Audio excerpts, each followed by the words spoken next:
Right, how far away? You move more. A little bit, yeah. I'll ask you one. I know you studied them before this year. Are they running Ellinger as much goal line, short yardage as they have in the past? I think they're gonna. It's been kind of as they needed to. Obviously, you saw against LSU. That was a game they probably felt like they had to win to be competitive for the national championship race. And they obviously running him that. So They put a lot on him, though. they do. But he's a good player. He's as advertised. So yeah, he does a great job. One thing we actually had a little chance to catch our breath, and I actually watched a couple of NFL games a little bit. And so you watch him, then you watch the NFL guys throwing those RPOs and stuff, and you could have been watching a guy playing for an NFL team. So he's that good. So the guys are throwing it too, or probably like that too. So. Offensively, in terms of their receivers, even as obviously put up big numbers, do they have other options? They do, and the kid, and I was just, my brain's on something else right now, but they got a guy I think they're expecting to come back that's been hurt. Yeah, Colin Johnson. Six has really been their go-to guy, and then 16's come in, so that spot's kind of been a little bit of their honey hole right there. That and the big tall kid over the boundary, but that's not unlike a lot of what we call open teams. Open, our terminology is it's an open set. They've got two backs, three wides. Number 2 and number 1 of the boundary are typically, and then the outside guy of the field is the guy that's 10-5, 10-4, whatever, faster, 100 meters, it's going to run the post. So that's who they are. Yeah. And a lot of the passes, are bubbles, screen variety stuff, off the play action or off the RPO action in the backfield. So there's a good number. I didn't count the number of screens that they've thrown, but there's a pretty good size cut up of that. Is your big concern when you try to go after Ellinger is not getting him down because he's bigger? Well, y'all saw what happened in Missouri, so watch that film. Guys at Troy have been texting me. They play Missouri this week, and I said, well, all you got to do is watch the film. To me, it's the same type of guy. Maybe you can throw a little bit better. So we got our work cut out for us. So he's 235. I mean, it's similar. It's a real similar type of guy. So we got to play a lot better than we have. Still not at all satisfied with the performance at KU, which was the last game we played. And we actually played really well until we gave up that post, which was almost gave me a Prilosec moment.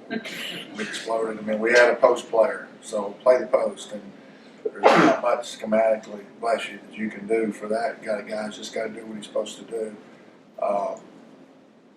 And then that last drive, we didn't against KU, we didn't put our foot on the throat anywhere like we need to. We played some guys that went in there and didn't play hard as they need to, and there was a lot of reason to be upset with our performance that last part of the fourth quarter.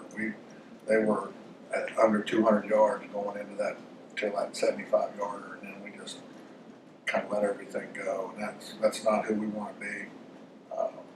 So that's been addressed pretty hard. Vic, is that related, do you think, a little bit?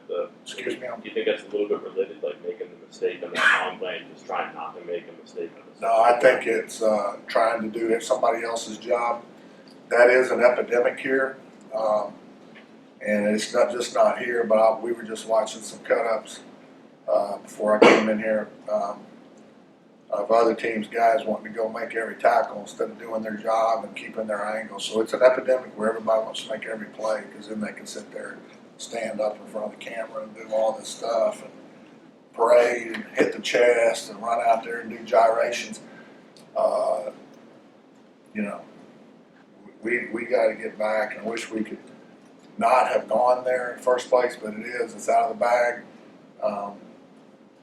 We need to do our job and be happy that we do our job, and if somebody else makes a tackle because we played cutback, then that's the right thing. And that's an ongoing, everyday, several times a day deal. And so we just got to keep coaching that for guys to understand their fits and guys do their job. The post player who was supposed to be on the post was trying to go get the dig, but he didn't see that the corner had the dig just fine because that's what it was supposed to do. So that just going back to that play. Everybody tries to do somebody else's job. There was other plays in that where we had guys not really playing their leverage because they were trying to go get a pick because they were eyeballing where the quarterback was looking. So that's an everyday challenge for us. It's been a challenge for several years, but it's really something that we address every day in practice. We got to do our job. Everybody else will do their job, and then we'll be fine. It's going to be really important this week because when you're playing guys as talented as the guys we're playing, if somebody comes in a bad angle or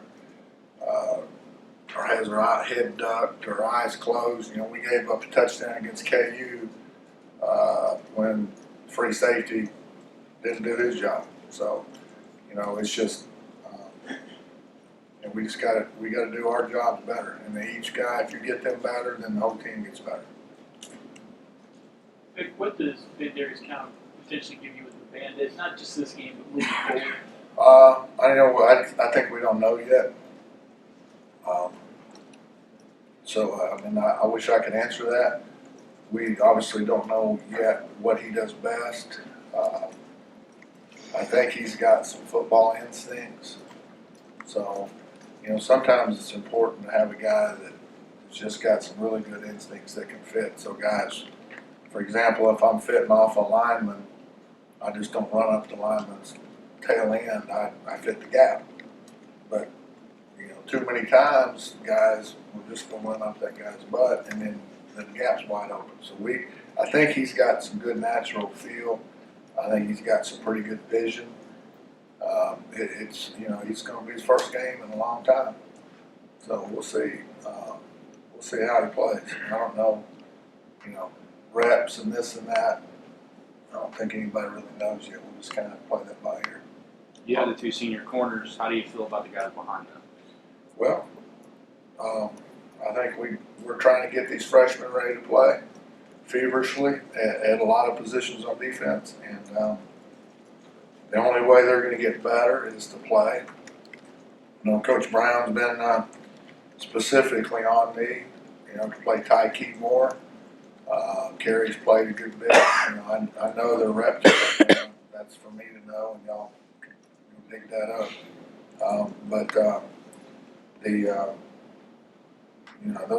Those guys are coming along and they're progressing, and we got to continue to get them better. That's the only way they're going to get better is to get experience. And sometimes when you have game experience, I think when you look in the dictionary about what experience is, it's making a mistake and learning from it. If that's the definition of Webster's dictionary, I wouldn't be surprised. So that's what it is. So we have to learn from it, and hopefully we make those mistakes in practice and learn from it. And it's not in the game where it cost us a game or touchdowns like it did last week, How 2 weeks ago. much better is the Heike Valley you have now than the one you inherited this spring? The what? Bailey, how much better is he than the cornerback you inherited this spring? And what? Well, I think Coach Adai has done a miraculous job with the corners. They're doing things way better than even back in two days. We have progressed, really well now. There's an old saying about you pat someone on the butt and you don't know what you're gonna get in your hand. We want to continue to challenge these guys every day because we're not world beaters now, not yet. So that's what we're coaching them to be, and You know, I think they're getting coached hard, they're getting coached with love, and we got a long, long, long way to go before we can sit there and say we've arrived. So Herman was asked yesterday about the crowd, and he mentioned specifically West Virginia being a difficult place. You've coached a long time. Can you use that as a defensive coach, the crowd noise and the electricity? well, How do you do it that? doesn't hurt now. Yeah. It definitely doesn't But they hurt. got an experienced quarterback. And They do, and they've been in a lot of. It isn't Yeah. like it's his first rodeo, you know. I mean, he's using these good Texas terms now. I'm sure he's ridden some broncs before.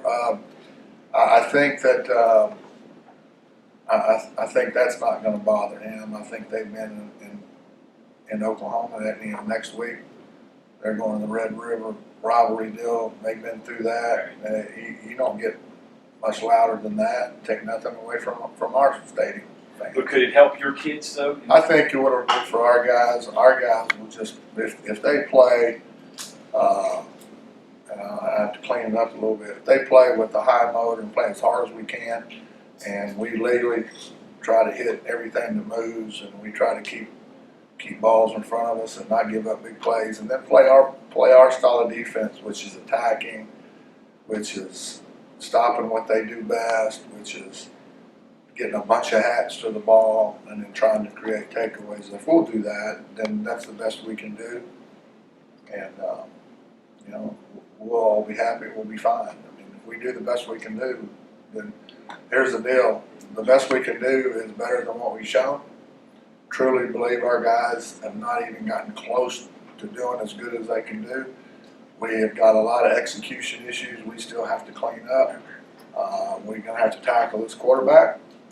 We practice, you know, Coach Leslie started practicing a different type of tackling stuff last week.